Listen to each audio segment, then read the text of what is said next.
Thank you for tuning into the Hacking the Patriarchy podcast.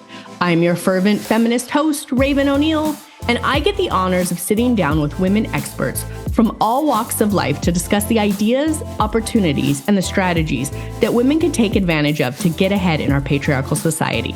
So, if one of your love languages is learning how to hack patriarchal systems and structures, I invite you to join us and help move the needle. I'm excited to welcome today's guest, Dr. Kate Mason, a communications coach, world champion debater, and author. Her forthcoming book, Powerfully Likable: How to Communicate Your Best Self and Get What You Deserve, is a toolkit for anyone looking to amplify their voice, reach an impact at work, while feeling true to themselves. She spent her career working with founders and executives from tech startups to major global brands like Google, Microsoft, Netflix, Uber, and many, many more around the world. She lives in Sydney, Australia with her partner and their 2 sons. Let's give a warm welcome to Dr. Kate Mason.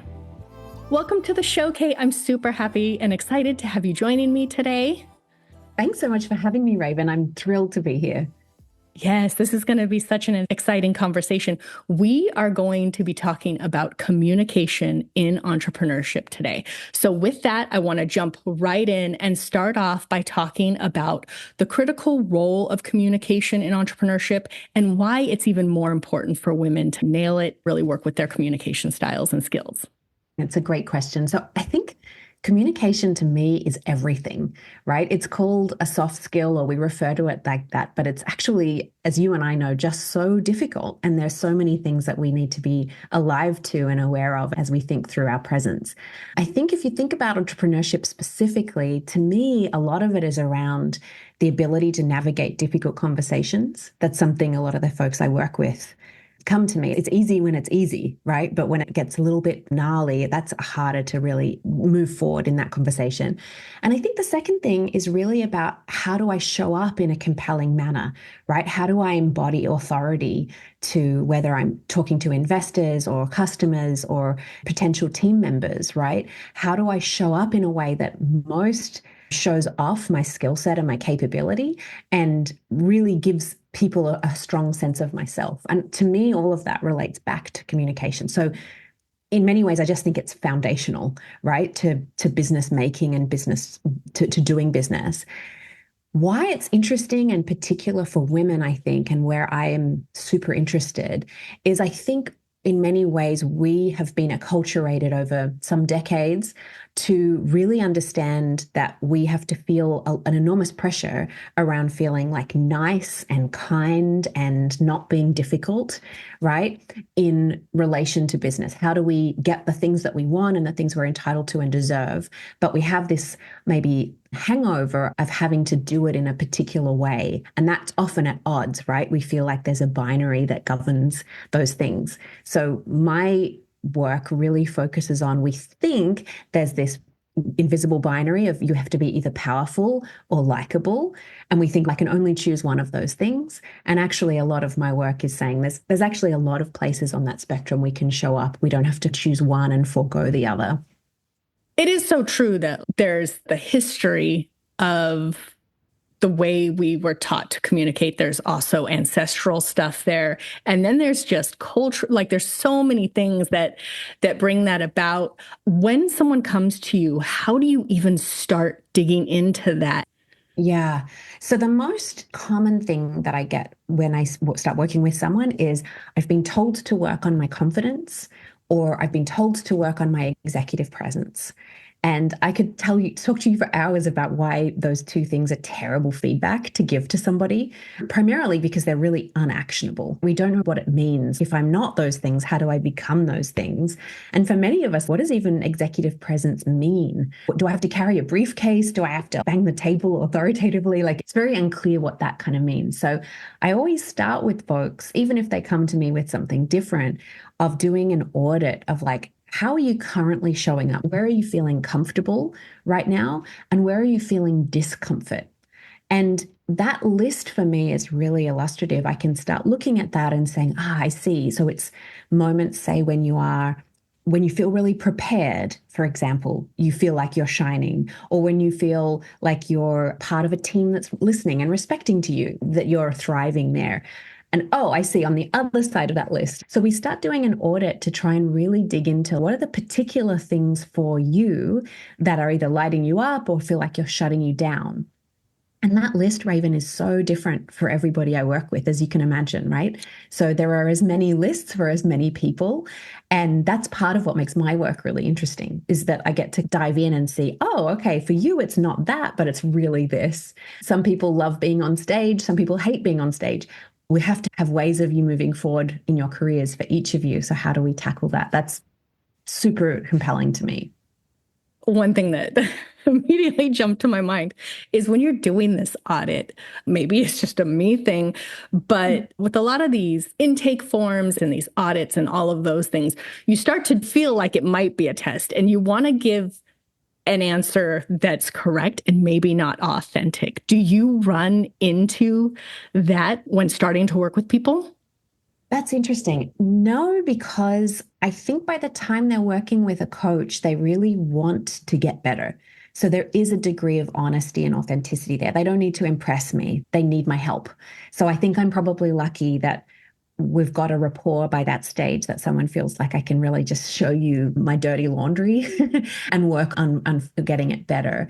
The other thing I do in that audit is I say, either reflect on your last week or reflect on the week upcoming and actually make a note, right? When did I feel that like my power was turned up, right? When did I leave a meeting and think, oh, I really am thrilled with how I did that, or I crushed that difficult thing? What were the conditions? What was happening? Who was in the room? What were you feeling like? And similarly, keep a log of, and maybe your listeners can think about this, keep a log similarly of when did I feel like my power was really down? When did I feel a little bit downtrodden or a little bit marginalized or small in a particular circumstance? What were the conditions there? What was happening? Was it someone being particularly difficult, or was it really me projecting a different sense of myself in that circumstance? So I really like to dig into specifics to say, oh, interesting, you were really comfortable here and really not comfortable there. How can we decrease that, delta, like bring those two things together so that you still feel like yourself, but you're doing yourself justice better in both situations.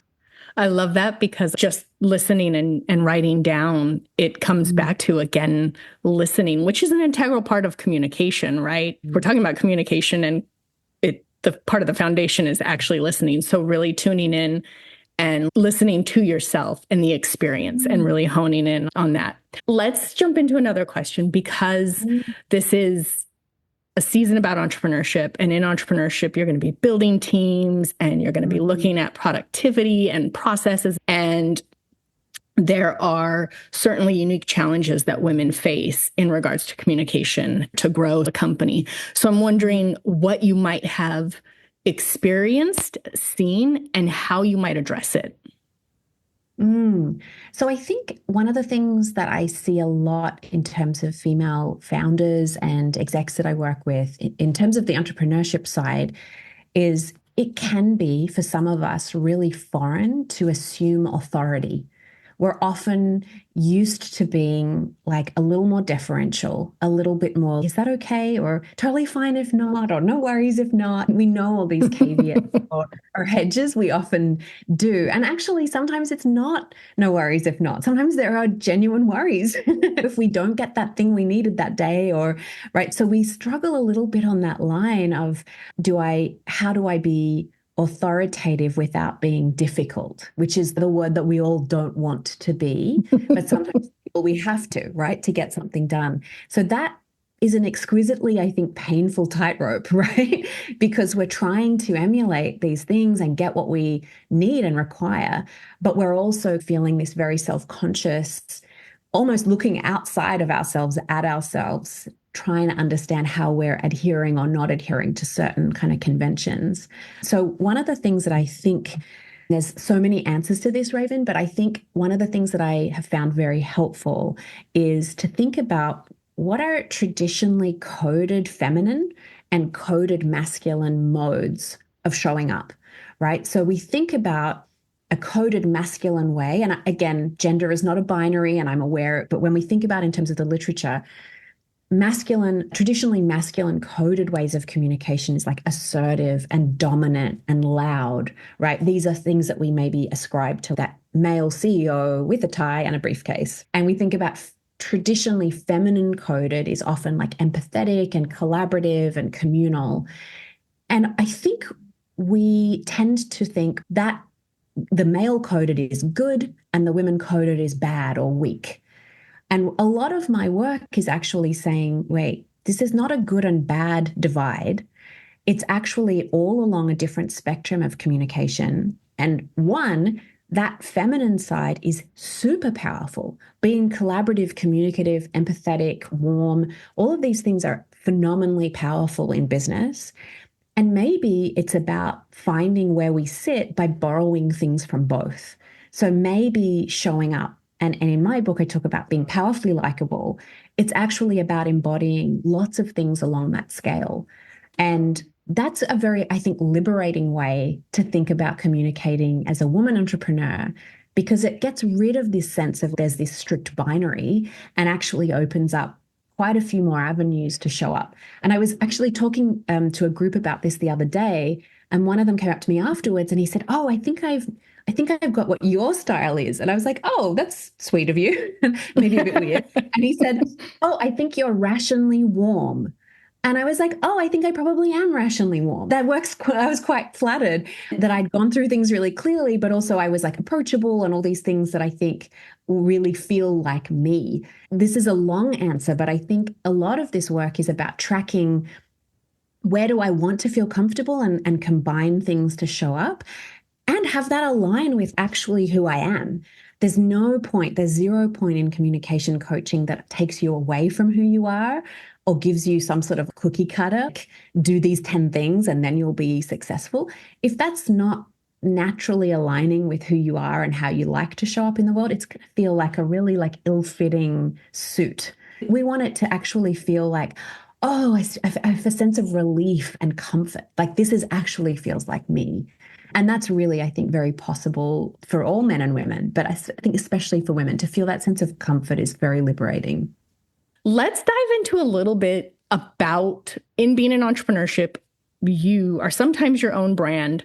You sometimes build an outside brand. No matter what, communication will help form your brand and help you reach your ideal customer. So how might you recommend a client that comes to you in developing that communication style to build your brand?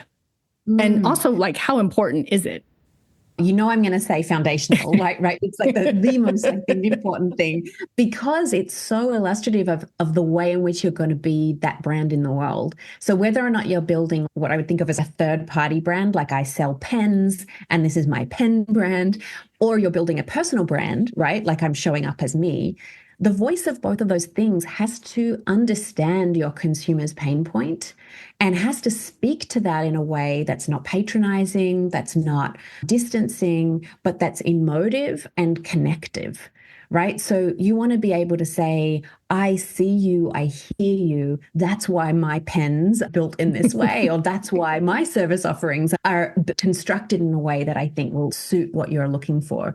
So in that way, I think the ways in which that we communicate the brand come down to everything to like brand voice, right? Is your website or your ways you're attracting people, does it sound a continuation or an extension of you? Sometimes I have founders come to me and say, we want to be a really cool and sexy brand. I'm like, you're a B2B accounting software. Like you're a fundamentally not a sexy brand. And so that seems like there seems a dissonance there. So understanding the sort of the vibe or what that product, and I'm saying product meaning a pen or a person, what it's actually seeking to do and how it's going to be in the world, I think is so important. Thinking about the tone of voice, the energy it's giving. I often think if that brand was a person, what do they like? What do they make you feel like when you're in their presence? And it sounds a little hokey, but I think it's very important to feel that sense of trust and closeness. We know when we make a purchase decision, just as consumers, we want to feel something. There's an emotion there. And communication is so integral to making that happen. So many ways we could go again, because I have so many questions and thoughts in regards to that separation of you and your brand. when I started out back in the day in marketing. It was very corporate. And then it shifted. There was a lot of coming together and kind of like, I am my brand. Forget that like they were two separate entities the way they were. Absolutely.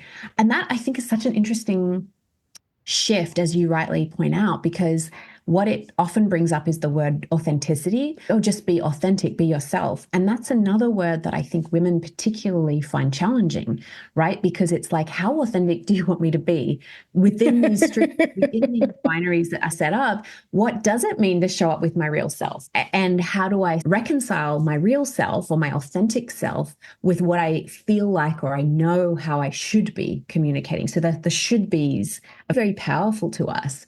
And so sometimes that means that we're more deferential than maybe we want. If you've ever gotten off a phone call and you think, oh, I wonder why I didn't push for that thing I wanted, or I wonder why I said, what do you think? That's fine. Or you choose.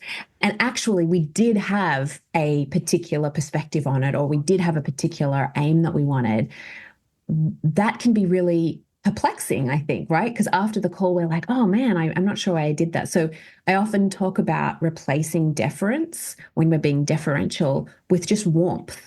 So you don't have to be like, I'm so sorry to bother you, or I'm so sorry I can't, would it be possible for you to get this today? And we like bend ourselves and pretzel into all these shapes to be nice and deferential, when actually we could just be really warm. Thanks so much for meeting with me today. I would love to get that link that you mentioned so I can work on it this week. Talk to you soon. Thanks again. It's a really different mode. And a lot of us will feel that shift that is more authentically us without the artifice of all these like acculturated things that we're taught the shoulds that we should do. I saw a woman speak. She said something that just blew my mind, which was, you have to be kind, but you don't have to be nice. And it was just like, oh my goodness. Same vein of just, you lead with kindness, but you don't have to be overly nice or pleasantries. But I would add to that, you can be nice if nice is your brand, right? Like yes. You can, if that is authentically you, be nice, but also have boundaries and know where you want to give and where you don't, right? I think that's the generative, interesting part of this work, is if that is core to who you are, and if that feels really important, and you think you can get your business to where you want it to be doing that, by all means, go for it. We can reimagine, I think, what a lot of this looks like. I would love to see someone who was really nice but assured, right? That's an interesting mode of communication. Sorry, I cut you off, but I think that's really important and fascinating, right? I appreciate that. The previous question and your answer, it made me think about the fact that I will overbake or overthink an email versus a phone call or anything else, because you're always worried about tone. So the different channels matter too. How might you approach that? Because that to me is just complete. I will admit that my email style is like, it's just so dry and so very to the point. There are little pleasantries, but not a ton. It just feels so dry. And I'm always like, is this person going to receive this the way I intend it? Oh, firstly, you're not alone. I think everyone will rewrite an email. I think it comes down to understanding what your preferred voice is, right? If you're getting off sending an email and thinking, I wonder if they're going to receive it in the way that I wanted to send it, maybe it didn't ascribe to all the values that Raven you want to personify, right? So I think understanding the values at the outset actually saves you a ton of time later, because you're not second guessing and questioning. So some of the women I work with are actually pretty to the point, right? They're very busy. They don't have a lot of time for niceties. And so they're like, hey, I need that thing. Can you send it to me by Friday? And also, can you do this other thing? And it's fairly like to the point. There's not much else there. I don't think that's a bad thing, right? If that's exactly aligning with who you are as a person, that's probably not a problem. But it's knowing what those values are up front and then being able to save time on that edit, I think are really important. So thinking through lists of, in my book, I have lots of lists of these are some attributes that you might resonate with or push back against. You said you didn't like the word assertive. So that's going to be something that you're going to move away from feeling like that. And maybe you'll have another word like assured or comfortable or boundaried, or I don't know, something that resonates with you. But I think once you've picked those, it actually gives you really constructive blinkers to operate within, because you're like, oh, that's just that over there is not my vibe. And right here, that feels exactly like me. And I think that's a very productive, powerful place to play because it lets us be a little bit imaginative, but it also lets us be a bit creative. Like we are not just bullet points on an email, and being able to transcend that in a way that feels authentic and good to us, that you can send an email and think, that felt, again, that sense of relief and comfort. I think that's where we would all like to be. So that's kind of part of why I think this work is really important. Oh, I really appreciate that. And I love the use of assured. It does feel very in line with assertive. Like I see the posture in it. It's weird. I can imagine the posture in both and they're similar, but the comfort with assured is so much easier. I love that. Again. And it's so wonderful for you, right? Because the next person is going to be like, oh no, assertive is what I really love. And that's the beauty of this. There's not one way to get there. There's so many different paths we can take. And it's just going to be like what I personally resonate or reject. And that I think is so beautiful because it lets us, and again, move away from that sort of cookie cutter approach. Anything that looks like a listicle of like 10 things you can do to X is probably not going to get you to a place where you're communicating exactly how you want. It's much more nuanced, and it's really got to feel like, as I say, something that fits comfortably, that's not nagging or, itching you. You want it to feel like, oh, I've come home, rather than I've moved away from something that I feel familiar or comfortable with. So you had mentioned first the audit and then feeling things that are a yes or a no. Do you have any steps that you advise when you're going to that process? I'm not using my words wisely here or correctly. I'm thinking more like kind of like a personal SOP of communication. Is that something you usually recommend? Yeah. I mean, it's you're like, where do I find it? How do I get it?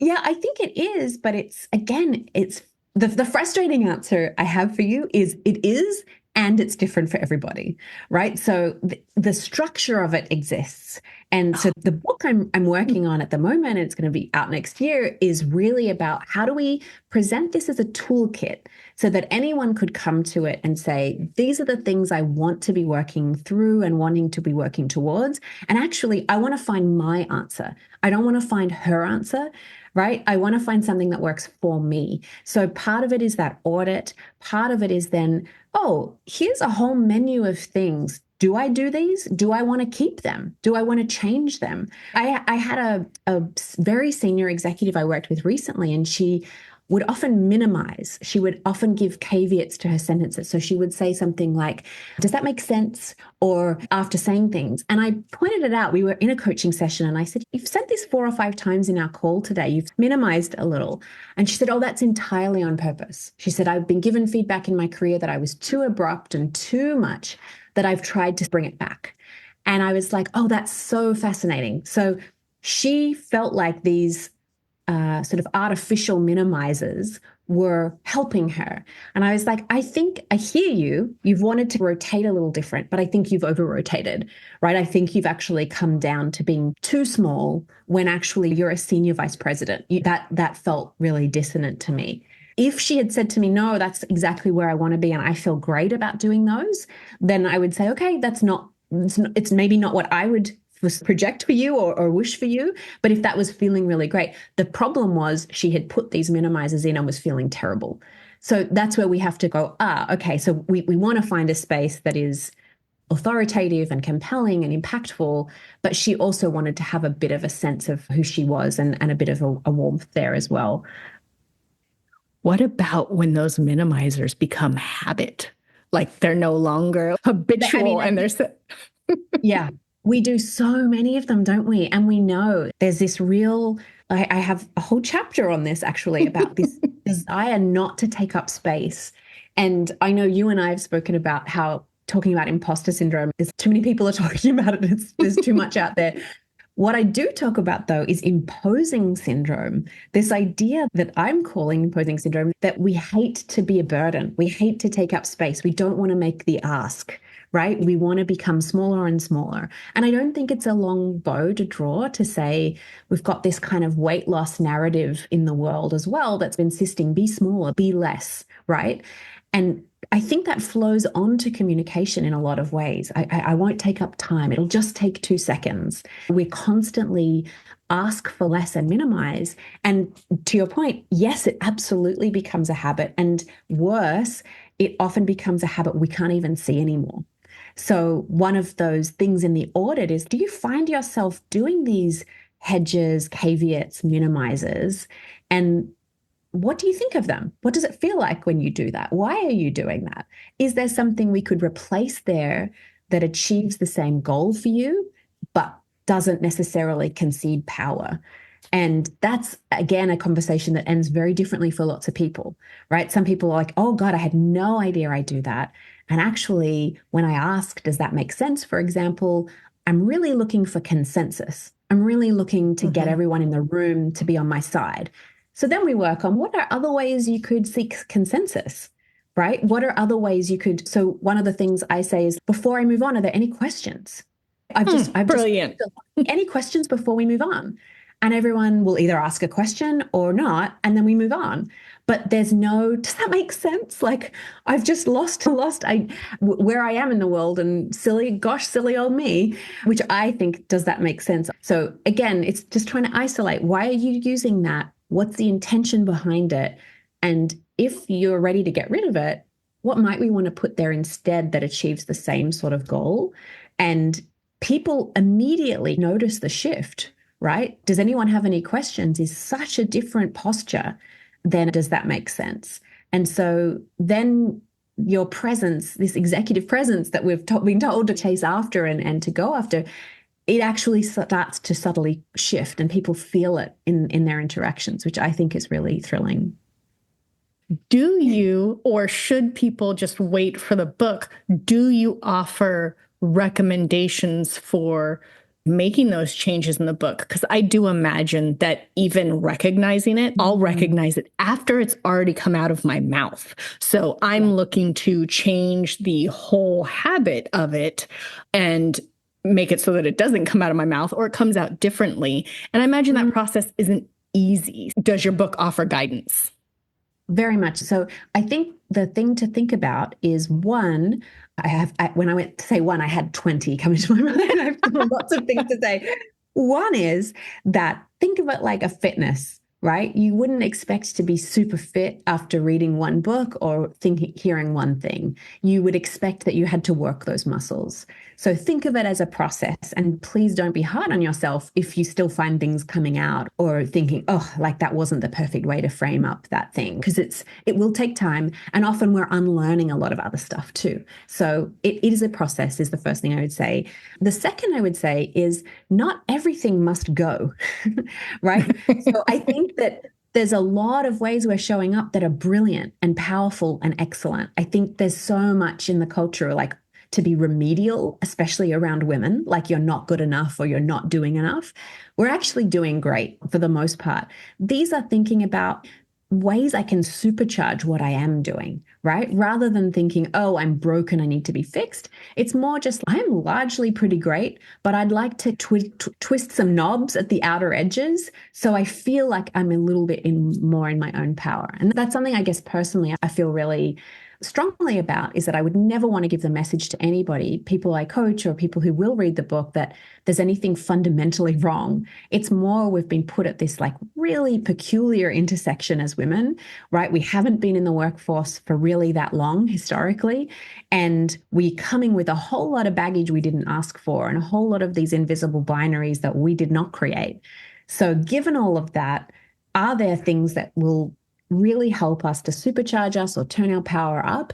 And let's go through the list of them together and work out which ones we want to adopt and which ones we're happy to keep. And I think that will help everybody feel like they're in a really compelling place. That dovetails perfectly into my next question, because I do want to get through at least 2 more before we start wrapping it up. Talking about tips for pitching and presentation abilities. Can you provide quick tips for women entrepreneurs to improve their pitching and presentation abilities in how they differ from men? Yeah, such a good question, and I could provide thousands. So I'm going to I'm going to provide three, which is one is, and it's going to sound a little crunchy, but like work with me. And it's find a power that feels like yours. So stop trying to emulate somebody else or a man or some powerful person you've seen, right?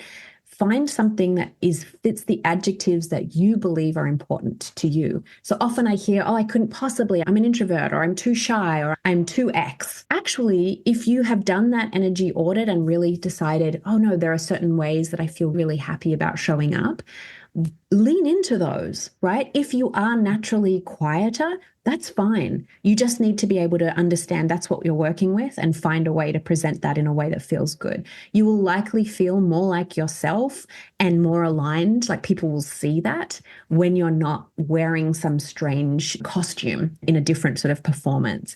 I hate performance presentation, right? Where you feel like someone's acting a part. The second one I would say is that I think a very underrated communication trick is that influence often comes from calm.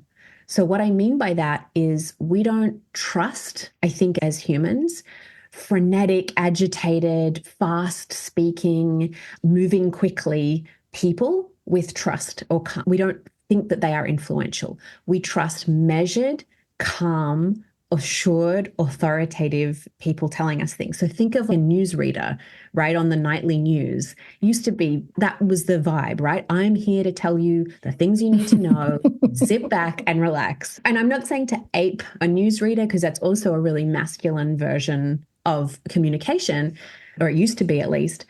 What it is more is about saying, if you can regulate your own emotions, right? Regulate your nervousness or whatever's going on and be as calm as you can. I am unrattled. I am ready. I am here to hear your difficult questions. In fact, I love your difficult questions, right? That's the mentality you're bringing to, say, a pitch meeting or something. You will have such a different, you can actually help influence the rest of the room. They too will become calm. So I think an underrated idea is that our energy is very contagious. And if we can bring our own regulation down or managed and help be calm, that's absolutely the way to get influence. And I think men do that, whether or not they've been taught to do that, or maybe it's just a sort of cultural idea, but men can do that very well. And I think we can learn a lot from that. Similarly, I think men can be very agitated and angry in other contexts, right? And that doesn't necessarily get their goals either. So to me, influencing through calm is the second one I would say. And the third one I would say is forget about being, quote, confident.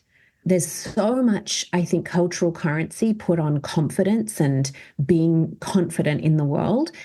Kill that immediately. It's not actionable. It's really hard to know what that means. It's super gendered because we think of a very masculine kind of a confident when we think of that word. It's super selfish because it gets us in our own head and away from what our audience or that meeting requires. So we're really worried about how good I was, and we're not really thinking about what value can I provide who I'm with. No one says, oh my God, thank you so much for that confident meeting. They say, thank you for the help. Thank you for that advice. Thank you for that material that you presented me. And I think confidence fundamentally encourages an inauthenticity, right? This fake it till you make it. That's not a recipe for really profoundly good communication. That's actually telling you be someone else, move further away from yourself until this indefinite time. I'm much more about, no, be you, but be the best version of yourself that you can conjure. And I think that's where true kind of power lies. Oh, gosh, fake it till you make it, right? Because you're going to fake it. And then when you make it, all of a sudden people are like, who is this person? Exactly. And when do you even make it? I work with people who are the top of their fields and they don't think they've made it. Like, when does someone come down and say, ah, Raven, you've made it? Like, it doesn't happen. So good. I normally wrap up the show with 3 hacks, but I feel like you just gave them to me. You're like one step ahead every time. I'm like, I'm going to ask that question next. Nope, she just answered it. This has been amazing. Wrapping it up, for those tuning in who want to reach out, get to know you, buy the book, anything, how can they get a hold of you? Amazing. The best place is probably on LinkedIn at the moment. I post there fairly regularly with more tips and ideas about how to use this type of work in your own work. So that's a good place to follow me, and I'll be giving updates about the book there as well. So that's an easy place. Awesome. I'm going to put it in the show notes. Okay, great. A little bit more about your book really quick. Do you have a date yet? It's hopefully going to be May next year, but we're just waiting on a few things. So it Do we have a title people can be on the lookout for? It's called Powerfully Likable, Communicating Your Best Self to Get What You Deserve. Awesome.